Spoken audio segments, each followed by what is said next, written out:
Christopher Columbus. Hi, Felicity. Are you okay, Christopher? You sound a little down today. Yeah, yeah. Well, actually, I've had better days.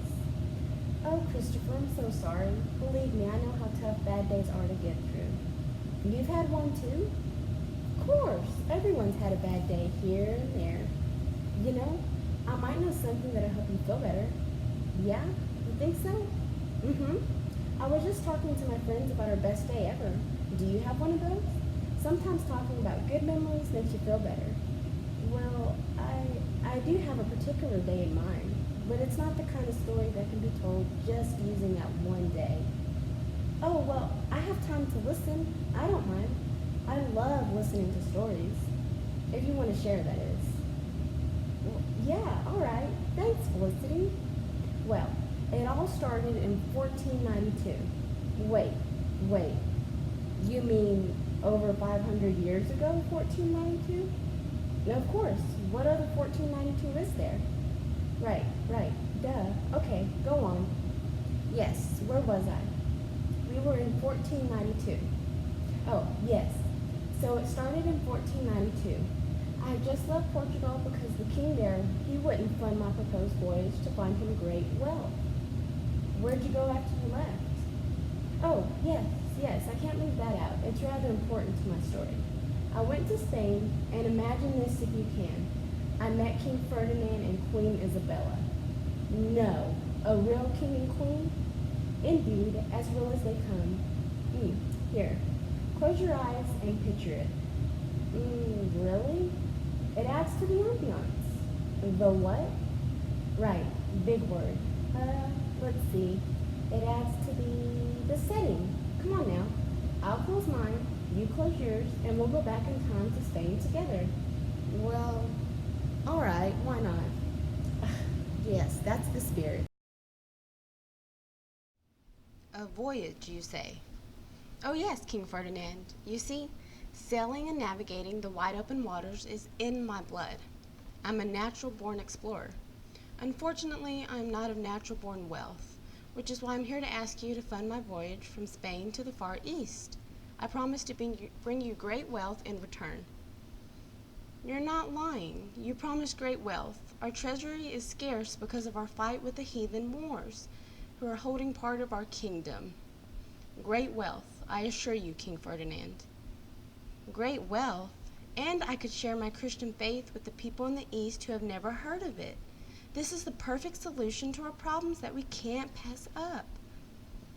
How will we get there with that ease that you claim it'll be? Simple. I'll sail westward. West. Yes, because of the round shape of the earth, if I go west, I'll automatically be brought back around to the Far East. If you're sure then, I think it's the perfect solution to our problems as well. When can we begin then? Not just yet, Christopher Columbus. We can't go forward with sending you across the sea until we drive the heathen Moors out of our kingdom. You won't regret this, and until then, I'll perfect my voyage plans. Let me get this straight. Not only did you meet a real king and queen, but you convinced them to pay for you to travel across the sea? Exactly. Wow. And my best day ever was just finding a $5 bill on the ground. It doesn't end there. There's more. So much more. It didn't happen quickly, but 7 years later, the Moors had finally driven out of Spain, and I was about to begin my quest to the Far East. 7 whole years you waited? You're telling me. But it was time well spent, because I really did perfect my plans to sail. Shall we continue traveling? Yes, please. You will make me the Admiral of the Ocean, Sea, and Viceroy of all lands I claim for Spain? And I get a share of any riches I find? Anything you want. Ships? Done. I will give you 3 of them. Food supplies? Enough to last you and your cruise for months. And for my sailors going on this voyage with me? The first sailor to spot land will receive a large reward. And don't forget this. It's a letter to my royal brother and the Emperor of China. I want you to give it to him as a letter of greeting once you make it to the Far East. Of course. Your best day ever just keeps on getting better. First the king and the queen, then the funding, and now you get 3 ships and you get free food? Oh, yes, I was very pleased with my offerings. I think so. Is there more? Lots more. Do you want to continue on to the Santa Maria? The who? The name of the ship I was the captain of during the voyage. You named your ship like the way I name my pets? I named all the ships. We were going to be living on them for the next several months. It only felt right they got named. Okay, I'm intrigued. What are their names? The first is the Nina. She was the smallest ship at only 50 feet long. Next is the Pinta. She was the fast one. Finally, my Santa Maria, the largest ship at 80 feet long. That sounds like a pretty massive ship to me. Perhaps not as spacious with roughly 30 men on each ship, though. Oh, yeah, maybe not as massive as I thought. No worries, though. The sailors I picked for this voyage were tough and strong and fearless. Or so I thought. What do you mean? We had just left before dawn on Friday, August 3rd, 1492, and all of the sailors were excited to explore and make new discoveries. But then what? But then the longer we were out there, the more doubt that crept in. Let's continue our time travel, and you'll see. There's nothing out there. Yes, there is. Then show it to me. We aren't there yet. We never will be. We're going to be stuck on this ship in this water forever. The water is turning stale and the food is rancid. No one wants to eat it. We'll find land soon. You know what I wouldn't do to have fresh grapes, a fresh piece of juicy meat, and a drink from the well back home? I want to be back in Spain instead of aboard the Santa Maria. Our ships were swarming with fleas and flies. Don't you want to return to Spain too? That I don't. There are new things to discover and places to explore. I cannot do either of those things in Spain. And what happens if we never find the land? Okay, but what happens if we do? We will find great wealth and bring back glory to Spain for King Ferdinand and Queen Isabella. What's the point if we never return? We will return, I'm sure of it. I wouldn't have come out here if I wasn't. Wow, I'd probably be scared too, venturing off into the unknown like you and your sailors did. And you really weren't the least bit scared? No way. It's what I did for a living. I navigated places and created maps. I was made to be an explorer. Even as a young boy, I loved going to the city gate in Italy to listen to the sailors talk about their adventures and mishaps with storms while they were on their ships. That's a pretty intense love for exploring. Like I told the king, it's in my blood. What happened next? Did you ever find land, or did you have to return to Spain empty-handed? Let's continue. Can we turn around and return to Spain now? It's been months out here. No, we've come this far, we continue west. If you weren't the only one who knew how to get us back home, we'd throw you overboard. It's a good thing I'm safe then. Land! Where? Just over there. Look, I see it. That's low clouds, not land.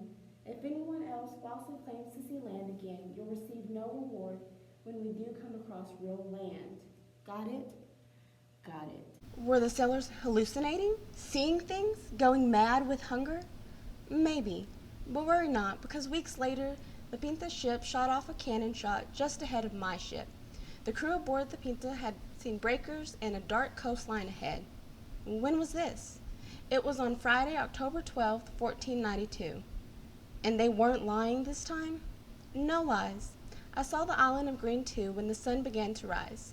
There were so many birds too. It felt a lot like paradise, especially after spending 10 dreary weeks at sea. Paradise sounds really nice right about now. Oh, it was wonderful. As soon as I got onto land, I stuck the Holy Cross and the banner of Spain into the sand to claim for Spanish crown. We also thanked the Lord for bringing us safely to the island off the Indian coast. Kind of like finders keepers, losers weepers. The what now? You know, you find it, you keep it, and you don't find it, you lose and cry, or something like that. You've never heard of it? I'm afraid I haven't. Interesting. So, did you find the great wealth you promised the king and queen? Come, let's find out together. Why are they yelling? Who are they? Isn't it obvious? Not to me, Captain. They do not have yellow skin or slanting eyes, so they cannot be Chinese.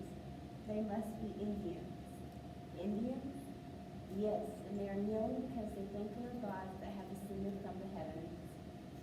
But where's the gold or the pearly gates? There is nothing but strange food and Indians here. I'll ask. Not say anything to you and your sailors? Well, they did, just not using words. I communicated to them through sign language. Unfortunately, there wasn't any gold or riches except for the nose ornaments each Indian wore. We exchanged little red caps and tinkling bells with them in order to get the gold. And they agreed to the exchange, gold for little red caps and tinkling bells? Indeed, they were happy to trade. That's crazy. I don't think I could have traded my gold for those things. But wait, how did you get the gold if there wasn't any on the island?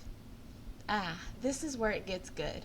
I asked them the same thing in sign language, and they pointed southwest. Let me guess, you went southwest on a quest for gold then? Of course we did. On the Santa Maria, right? You're correct, but she eventually broke into pieces after wrecking. Wrecking? Did you get caught in a storm? Not exactly. Then how? I laid back down to rest, and while I slept, the ship crashed into a coral reef in a shallow bay.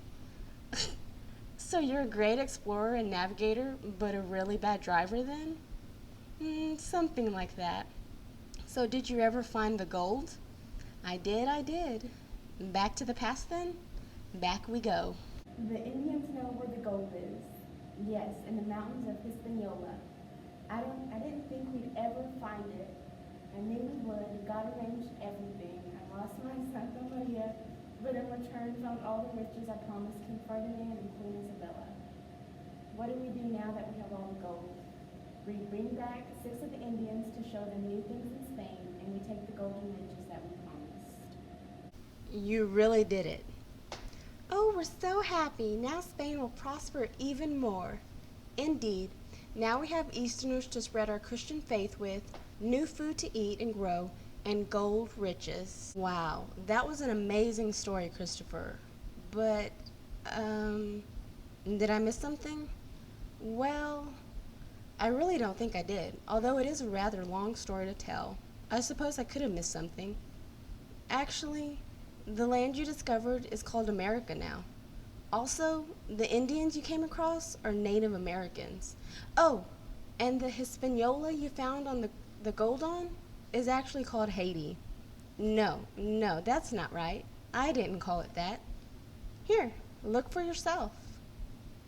How is that possible? Well, Christopher, that's another story for another day that I am more than happy to share with you on our next time traveling adventure. I hope you feel better, though. That was a great story.